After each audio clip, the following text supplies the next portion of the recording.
Hey, everybody. Hello, hello. I want to talk to you about why diets don't work, okay?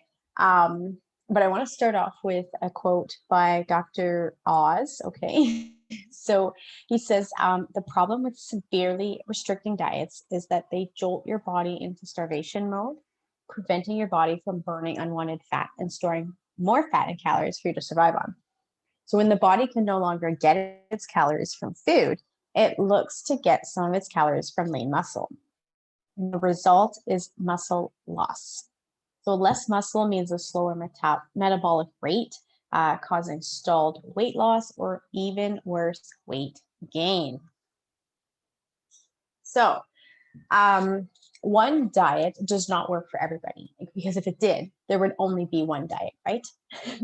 So typically, when I hear the word diet, we conjure up images of long lists of food we have to avoid, and that, or things we have to count, or feeling very restricted. And that's because this is how most diets work. Okay, now, according to the dictionary, there's actually two definitions of diet. So, number one is the kinds of food that a person, an animal, or a community habitually eats. Okay, so for example, a vegetarian diet, a vegan diet, a paleo diet, a plant based diet. That's an example. Okay. And the second definition is a special course of food to which one restricts itself, either to lose weight or for medical reasons. Now, when I refer to the word diet, I mean it in the abundance of food enjoyed because they support an individual's health context. Okay. So, not a restrictive, you can't eat that diet, or you can only eat 1,200 calories a day sort of diet. All right. Restrictive strategies set us up for failure in the long run. And as a society, we've been falling victim to the diet mentality for way too long. And then we blame ourselves because it doesn't work. It's not your fault. Any restrictive dieting will have a yo-yo effect, and you don't want to be on that yo-yo. Okay. When you deprive your body of the nutrition it needs, it keeps track. And once you go off the so-called diet, your body knows what it was lacking, and your willpower is just no match. Okay. So again, it's not your fault. This is why diets don't work long term. And not to mention the damage that can be done to your health with overly restricting diets this years ago, right? So dieting truly doesn't work on so many levels. That's why I love the Shred program. It's not about diets or restrictions, it's about healthy habits and adding good healthy habits into our life, which kind of crowd out the space for unhealthier ones. Even though you can still choose them, you don't necessarily crave them or want them because your life is so abundantly full of healthy options that you don't want those unhealthier ones anymore. Okay. Now, over the course of Shred, you're going to learn how to eat to feel better, look better, how to have more energy, and even lose weight if that's one of your goals for the long term. All right.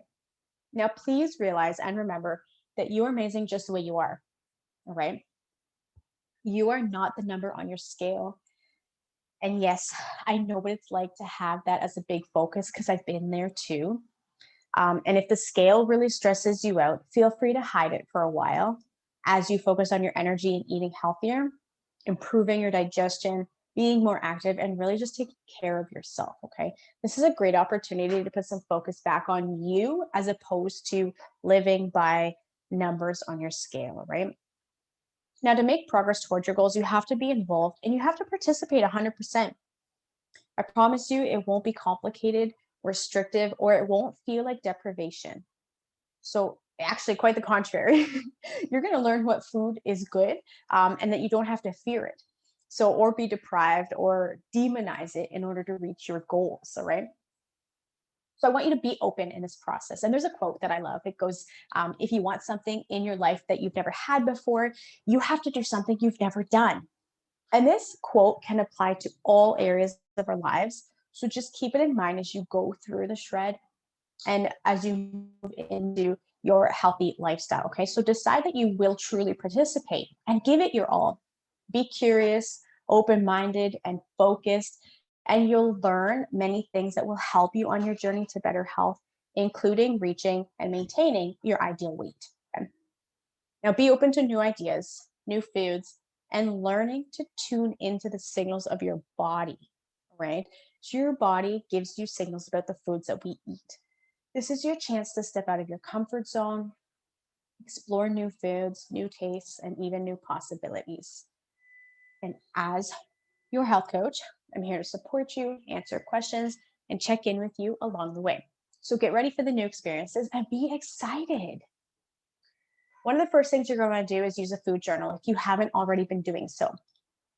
It can be really helpful for tracking things like how many fruits and vegetables you're eating, if you're getting enough protein and carbohydrates for fuel, and if you're consuming an adequate amount of healthy fats. It helps you become more conscious of what you're eating and how different foods may affect you, can help you make better choices and plan your meals according to how you feel, right? So you may prefer taking, pen to paper to track manually, or you might find it more convenient to use an app such as MyFitnessPal, which is a really great option as well. Whatever your method, I highly recommend tracking your food for at least 30 days. And if you have really big goals, you might want to consider tracking for at least 60 days. Our bodies are where they are because of how we have supported it or not supported them over a long period of time. And it takes time to accomplish our goals, so tracking can really help. I find it highly beneficial to pay close attention to how you feel after you eat. Notice which foods make you feel good and energized, and which ones make you feel sluggish, bloated, gassy, tired, lightheaded, or even if they give you brain fog after a short time. If you're tracking food for hormonal purposes, make sure that you're marking down, what time of your cycle that you are in, what day of your cycle, the types of symptoms that you're experiencing, and start to, you know, tune in to which foods are giving you that energy or which ones might be causing or increasing symptoms of any kind. Okay. Every body is different. So what works for some might not work for you. Many people are sensitive to something, which can cause unnecessary side effects or reactions. So paying really close attention to how you feel is so crucial. Foods that don't agree with us can also cause inflammation, which hinders weight loss, increases pain, causes some hair, skin, and nail issues, all kinds of concerns when we get into inflammation. Okay. Now, what's more is often people are eating very healthy, but aren't aware that something they're eating is actually causing the way that they're feeling. So just because a food is supposed to be healthy doesn't mean it's healthy for you and your unique body. Okay, so by understanding this and realizing that each of us is one of a kind, it can be a huge eye opener for you when you discover the foods that work for you and the ones that don't. So, one of my favorite quotes comes from Hippocrates, and he says, "Let food be thy medicine, and medicine be thy food." And I have to say that I have, I live by that motto or by that saying, that quote. That it really is true that food does fuel us or it can hurt us, and so you have the opportunity to make those choices for food that is really going to fuel you and heal you and help you feel good, as opposed to keeping you feeling stuck and uncomfortable the way that you are. Okay. Now, one of the things you're going to notice is that there is not a huge focus on counting calories. So some people are more comfortable tracking calories, and that's okay. Okay. But watching calories alone does not equate to healthy eating and balanced nutrition. So together, we're going to place a really strong emphasis on making food choices that feed our body on a cellular level, not just counting calories. So when the focus is solely on counting calories, the focus is on a number rather than the value or the quality of nutrition. And there are many people that count calories focused on, say, let's say 1600 calories a day, okay? But they're not doing their health any favors because the number becomes more important than what they're eating. So, quality of food over quantity of calories is what we'll be focusing on here. And it's helpful to have a daily calorie range goal that is in alignment with your health and your weight loss goals. It is important, though, not to become so focused on the number. This can backfire, resulting in you not eating enough, making you feel guilty for enjoying food, and actually causing more stress. And what we don't want to do is have a negative association with our food and our healthy habits. I think counting calories has its place, and it can be helpful when the number doesn't become the most important thing. Now, if you're wondering, what else can you track? If you've decided to put the scale away for a while, you'll want to get your starting weight and measurements and body fat percentage if possible. Okay. So you can do this at the gym with a personal trainer. You can do it at home with a measuring tape. Super easy to do. Um, and we've included the tracker for you in the guide section so that you can start on day one and continue to monitor your progress. All right. But if you can't do your measurements, don't worry about it. Okay. The important thing is not to obsess over the number on the scale, and do not weigh yourself more than once a week. Don't worry about where you're starting. You may not like where you are right now, but the only thing that matters is the direction that you're going. Okay, that's where you want to focus. Sound good? Keep looking forward. All right. So as you go through the program and as you begin to really tie in everything that you're learning and doing and implementing these new habits, there may be weeks where there are no changes on the scale, but you may see changes in measurements or how your clothes are fitting or your mood and your energy or any symptoms that you might have been experiencing. This is exciting. Okay. This is change. And the scale is not always the best indicator of our progress. Now, if you are taking measurements, you're going to want to measure the following areas: our chest, right across your nipple line, your waist, which is just above your belly button in that smallest part of your midsection, your hips, which is legs together and measuring the widest part across your buttocks. Okay. Your arms, so your biceps, which are relaxed at your sides. So no, don't put your arms up and flex them. Keep them down at your sides. Your thighs, which are the widest part when your legs are together. And then be sure to record your measurements along the way with the date that they were taken. So you've got some progress reports as you go along, right? Now, another important aspect of making diet and lifestyle changes has to do with your support system. Do you have a support system from one or more people? Maybe it's your spouse, your significant other, another family member, a friend, or a coworker. And remember that this group here is a support system for you. So be sure that you are plugging in when it gets hard. Surround yourself with the people here in this group. Make friends. Change isn't always easy. So having people that understand your goals, that can support the changes that you want to make, can really make it easier. Do you have people in your life that are rooting for you? Surround yourself with people that have your best interest at heart and truly want you to succeed. Share your goals with someone, share them here in the group. That'll, we'll be here to help you, cheer you on, give you encouragement when you need it, pick you up when you feel like you're falling, offer you suggestions. Make sure you're plugging into the group as often as possible so that you are really, really getting that support system for progress. All right. So I want to ask you now, are you ready to get started? Are you ready to tie all of this in and really get some long-term healthy habits in place? Um, because one of the most significant ways you can do to start implementing, a healthier diet and a healthier life in general is to add fresh whole foods and more organic foods when possible. We've talked a ton about organic already. We're starting with vegetables, okay, because they're one of the foods that are typically missing in most of our diets, or we just don't simply get enough of them. And because of all the incredible, amazing health benefits that they offer, things like strengthening our immune system, improving our liver and our kidney functions, including detox processes, improving our gut flora, improving our digestion, our hair, skin, and nails. It's just, the list is endless, okay? Um, Vegetables are really high in vitamins and minerals, amino acids, and fiber, all of which are important to a healthy diet.